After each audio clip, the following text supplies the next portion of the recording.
আমার বান্দারা, আলাস্তু বিরব্বিকুম, আমি কি তোমাদের প্রভু নই? ক্বালু বালা। ওই দিন রোজা চলে আমরা আল্লাহ তাআলার সামনে স্বীকৃতি দিয়েছিলাম, হ্যাঁ হ্যাঁ অবশ্যই আপনি আমাদের সৃষ্টিকর্তা, পালনকর্তা। তো রোজা চলে আল্লাহকে রব হিসাবে মেনে নিয়েছি।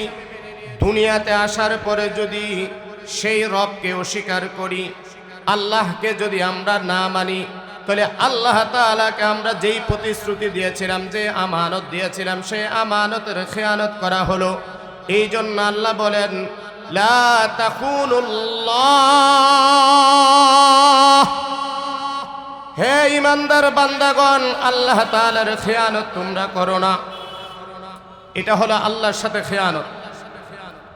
এখন রসুলের সাথে খেয়ানত কি সেটা বোঝা দরকার। সময় কম, তো আমি খুব সংক্ষেপে কথাগুলো বলছি। রসুলের সাথে যে খেয়ানত সেটা কি? রসুল আমাদের কাছে দুটি আমানত রেখে গেছেন। সেই আমানত যদি আমরা রক্ষা করতে না পারি, তাহলে এটাই হবে রসুলের সাথে খেয়ানত। কি আমানত রেখে গেছেন? ক্বালা রাসূলুল্লাহ সাল্লাল্লাহু আলাইহি ওয়াসাল্লাম, তারাকতুম ফীকুম আমরাইন। বিশ্বনবী মুহাম্মদুর রাসূলুল্লাহ সাল্লাল্লাহু আলাইহি ওয়াসাল্লাম বলেন, আমি তোমাদের কাছে দুটি আমানত রেখে গেলাম। লাউ তাদিল্লু মা তামাসসাকতুম বিহিমা। ও আমার প্রিয় উম্মতেরা, যতদিন পর্যন্ত এই দুটি আমানত তোমরা রক্ষা করতে পারবে, ততদিন পর্যন্ত তোমরা পথভ্রষ্ট হবে না। একটা হলো কিতাব আল্লাহ, আল্লাহ তাআলা আল্লাহর রসুলের মাধ্যমে আমাদের জন্য একটি আমানত দিয়েছেন, সেটা হলো কিতাবুল্লাহ তথা কুরআনুল কারীম, কোরআন শরীফ। দুই নম্বর আমানত ওয়া সুন্নাত রাসূলিল্লাহ, আল্লাহর রসুলের সুন্নাত, এটা আমাদের কাছে আমানত রেখে গেছেন। আমি ইনসাফের সাথে আপনাদের কাছে প্রশ্ন রাখতে চাই, আল্লাহ এবং আল্লাহর রসুল সাল্লাল্লাহু আলাইহি ওয়াসাল্লাম যে কোরআন আমাদের কাছে আমানত রেখে গেছেন, সেই আমানতের হক আমি আর আপনি কতটুকু আদায় করছি একটু বলেন। কোরআনের আমানত কি? রসুলের খেয়ানত করার অর্থ কোরআনের আমানত রক্ষা না করা, রসুলের সুন্নতের আমানত রক্ষা না করা। দুটোটার ব্যাখ্যা দেওয়ার সময় নেই, আমি শুধু একটা জিনিসের ব্যাখ্যা দিই, সেটা হলো কোরআনের আমানত কি জিনিস।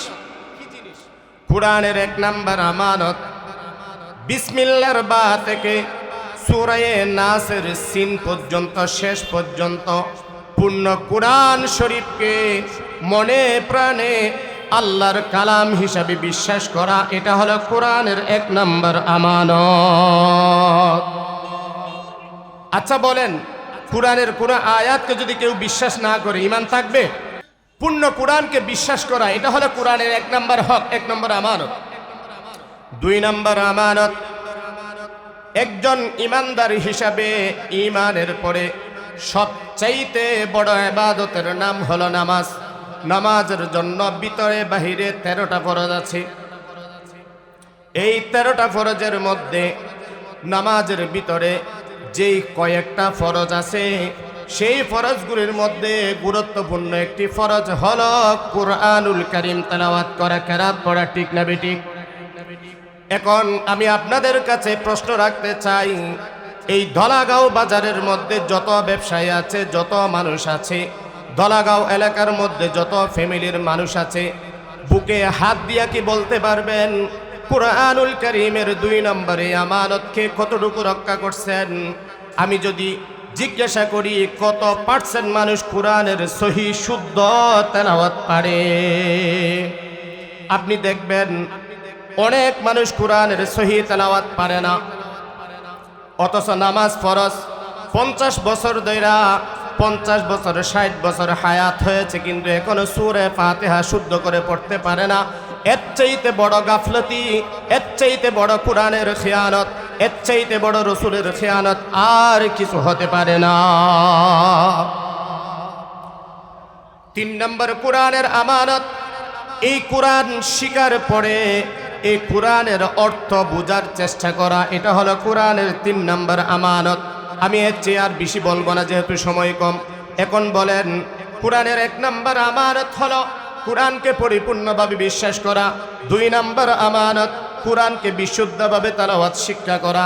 3 নম্বর আমানত কোরআনের অর্থ বোঝার চেষ্টা করা যতটুকু সম্ভব।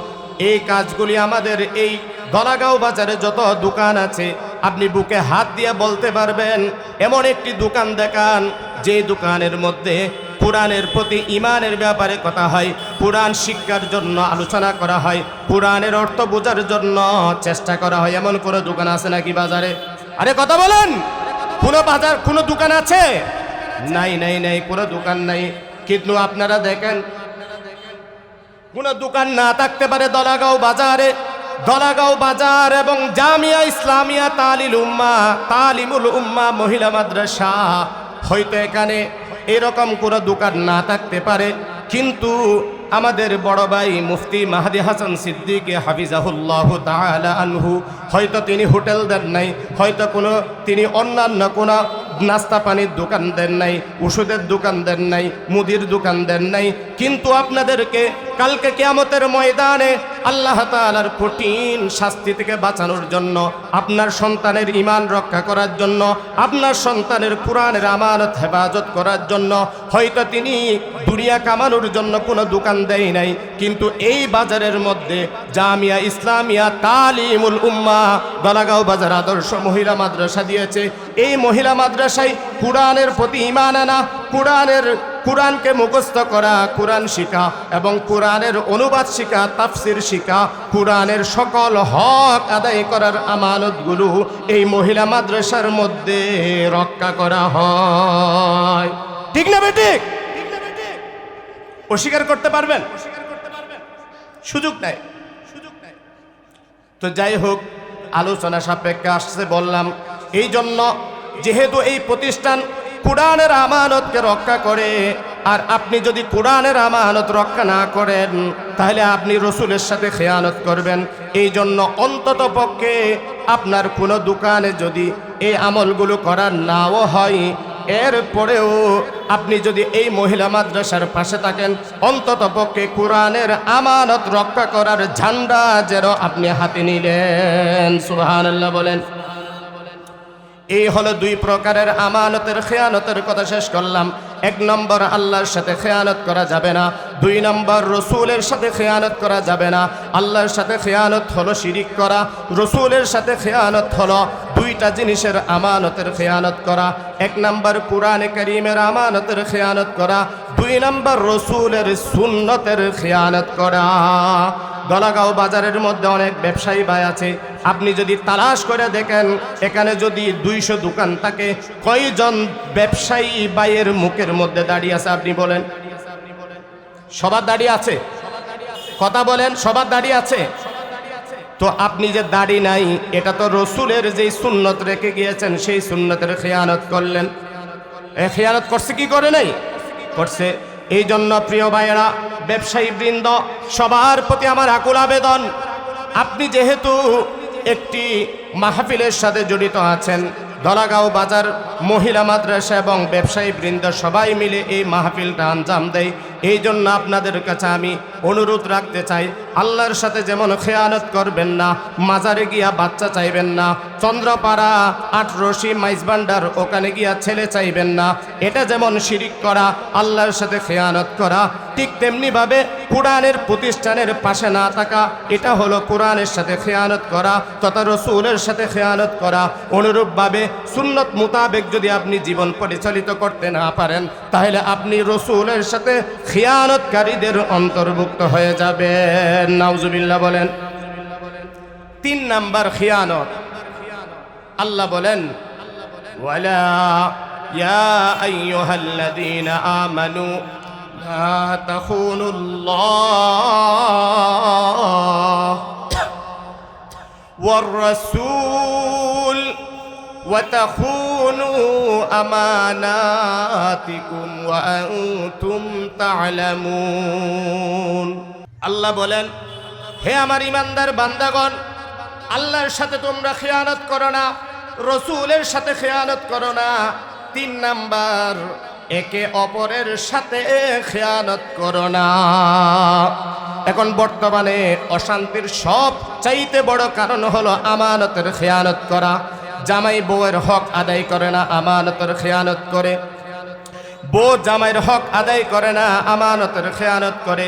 সন্তান মা বাবার হক আদায় করে না, আমানতের খেয়ানত করে। মা বাবা সন্তানের হক আদায় করে না, আমানতের খেয়ানত করে।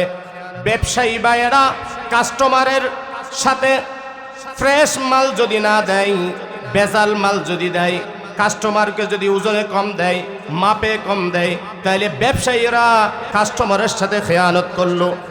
আর কাস্টমাররা যদি ব্যবসায়ীকে বিল হয়েছে 100 টাকা, কেউ যদি চুরি করে 90 টাকা ধোঁকাবাজি করে দিয়ে যায়, তাহলে 10 টাকা ব্যবসায়ীর সাথে খেয়ানত করলো। এই জন্য আল্লাহ বলেন, ওয়ালা তাখুনু আমানাতিকুম ওয়া আনতুম তা'লামুন। ও আমার প্রিয় বান্দারা, জেনে বুঝে ইচ্ছাকৃতভাবে একে অপরের সাথে খেয়ানত করো না। এই জন্য আমি ব্যবসায়ী ভাইদের উদ্দেশ্যে বলবো, আপনি যদি সফল ব্যবসায়ী হতে চান, আমার বিষয়বস্তু ছিল একজন সফল ব্যবসায়ী কিভাবে হওয়া যায়, শরিয়া মোতাবেক ব্যবসা কিভাবে পরিচালনা করা যায়, শরিয়া ভিত্তিক ব্যবসা পরিচালনার মাধ্যমে হালাল রুজি কিভাবে ইনকাম করা যায়, সেই কথাটা বলা আমার উদ্দেশ্য ছিল। আয়াতের 3 নম্বর অপশনে এই কথাটা আমি ক্লিয়ার করব।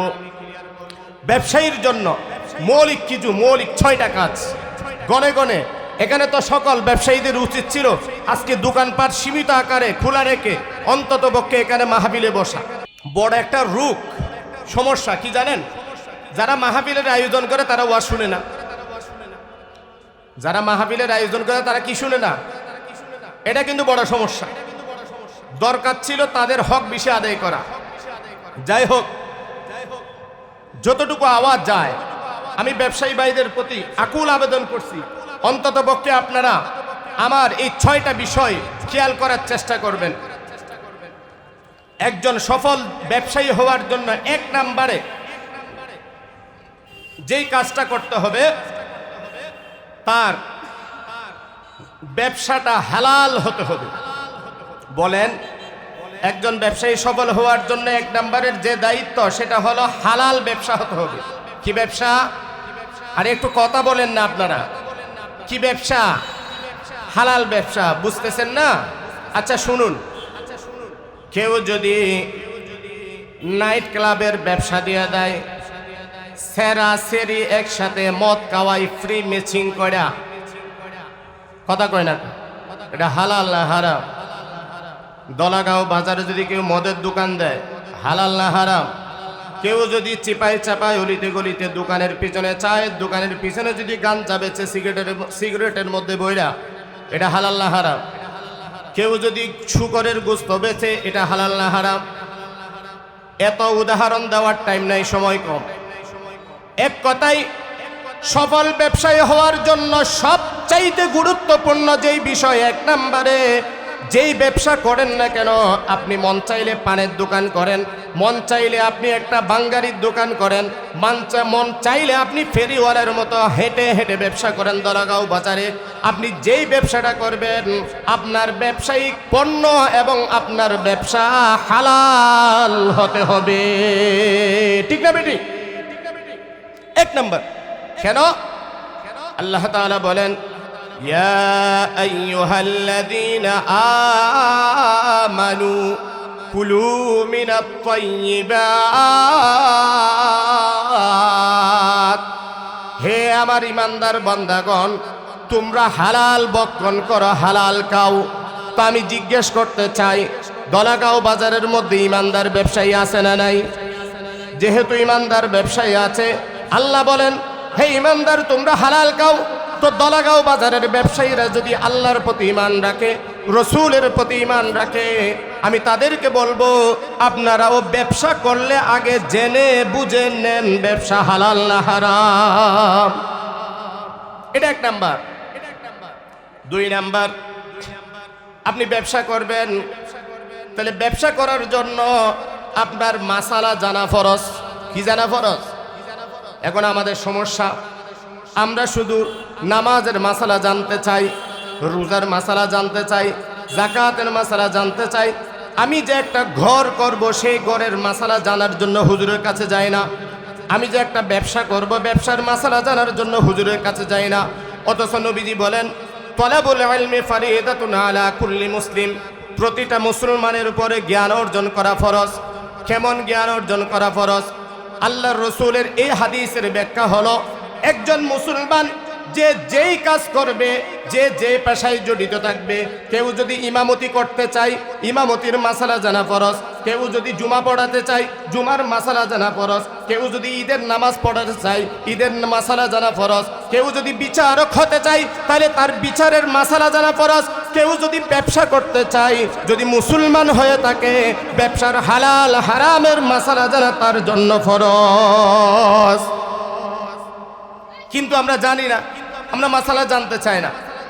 আল্লাহ বলেন, হাল ইয়াস্তাবিল্লাযীনা ইয়ালামুন ওয়াল্লাযীনা লা ইয়ালামুন। আরে যারা জানে যারা জানে না তারা কি এক সমান? আরে কথা বলেন, এক সমান? যাই হোক, আর লম্বা করবো না। তাহলে 2 নম্বর বিষয়, ব্যবসায়ীদের জন্য ফরজ ব্যবসার মাসালা জানা। নামাজ পড়া যেমন ফরজ, আপনি ব্যবসা করলে ব্যবসার মাসালা জানা ফরজ। আপনি হজ ফরজ হইলে হজের মাসালা জানা ফরজ। আপনার যাকাত দেওয়া যদি ফরজ হয়, যাকাতের মাসালা জানা আপনার জন্য ফরজ। 3 নাম্বার, ব্যবসা করতে গিয়া একমাত্র ভরসা করতে হবে কার উপরে? আল্লাহর উপরে। তাওয়াক্কুল করতে হবে কার উপরে?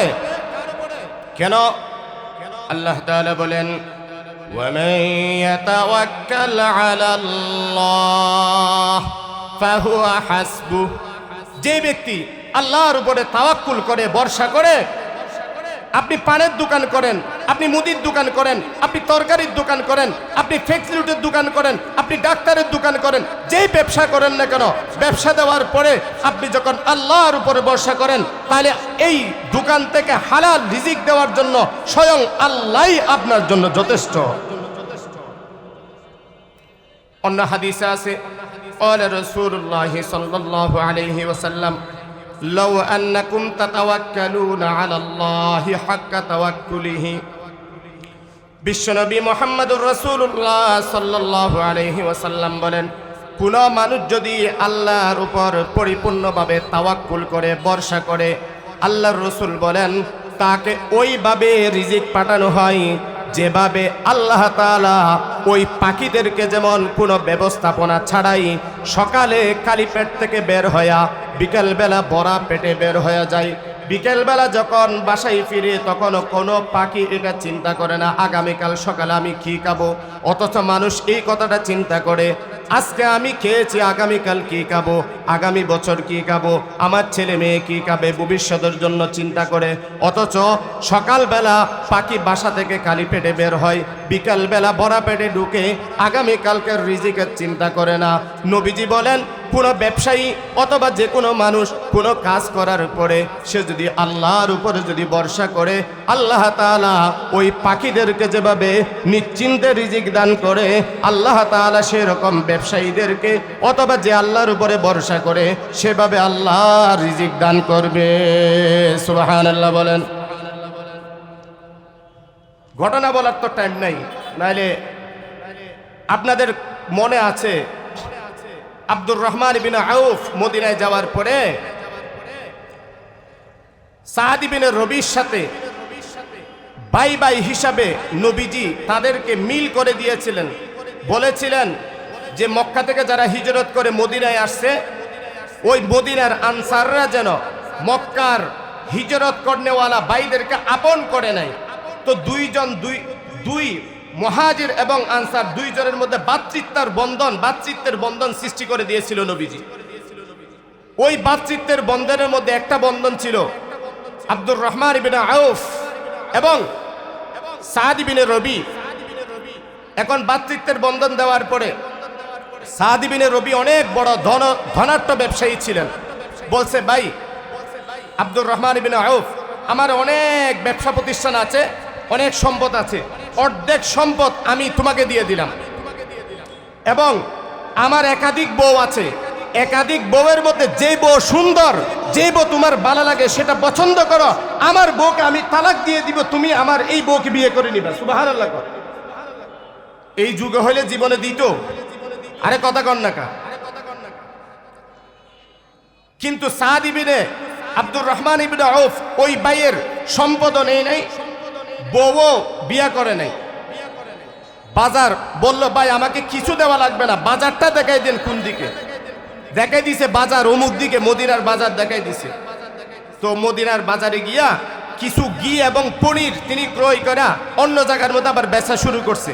এমন ভাবে ব্যবসা শুরু করছে, কয়েক দিনে ওই যে আল্লাহর উপর তাওয়াক্কুল ভরসা করেছিল এই সাদ ইবনে আব্দুর রহমান ইবনে আউফ, এত বড় ধনাঢ্যশালী হয়েছিল যে আব্দুর রহমান ইবনে আউফের 4000 দিনার তার জমা হয়ে গেছে। সুবহানাল্লাহ। তো এই যে 3 নাম্বার অপশন, আল্লাহর উপরে কি করা? ভরসা করা। তো সংক্ষেপে আর 3টা বিষয় বলে দিই, যেহেতু নামাজ হবে, মনোযোগ দিয়ে শুনেন। 4 নাম্বার, যে আপনি যে ব্যবসা করবেন, ব্যবসার মধ্যে প্রতারণা করা যাবে না, ধোঁকাবাজি করা যাবে না, মিথ্যা কথা বলা যাবে না। কেন? একদিন আল্লাহর রসুল মদিনার বাজারে বের হয়েছেন, এক সাহাবী গমের একটা চাঙ্গারি নিয়ে বসছে। উপর দিয়ে দেখা যায় চাঙ্গারির মধ্যে গম চকচক করতেছে, সুন্দর। নবীজি একটু ট্রাই করার জন্য ওই গমের স্তূপের ভিতরে হাত ঢুকাই দিছে।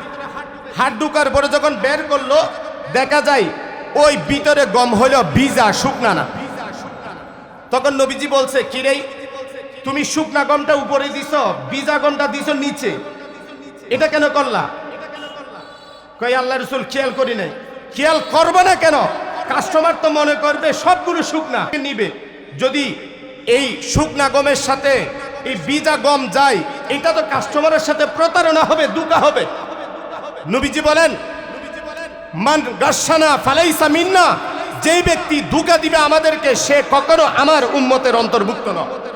সুতরাং হে বাজার ব্যবসায়ী ভাইয়েরা, ব্যবসা করব শরীয়ত মোতাবেক কখন হবে? যদি আপনার ব্যবসার মধ্যে যদি কোনো প্রতারণা না থাকে, আপনি যদি ধোঁকাবাজি না করেন, আপনি যদি ওজনে কম না দেন। কেন? ওজনে কম দেওয়া এটা বড় মারাত্মক গুনাহ।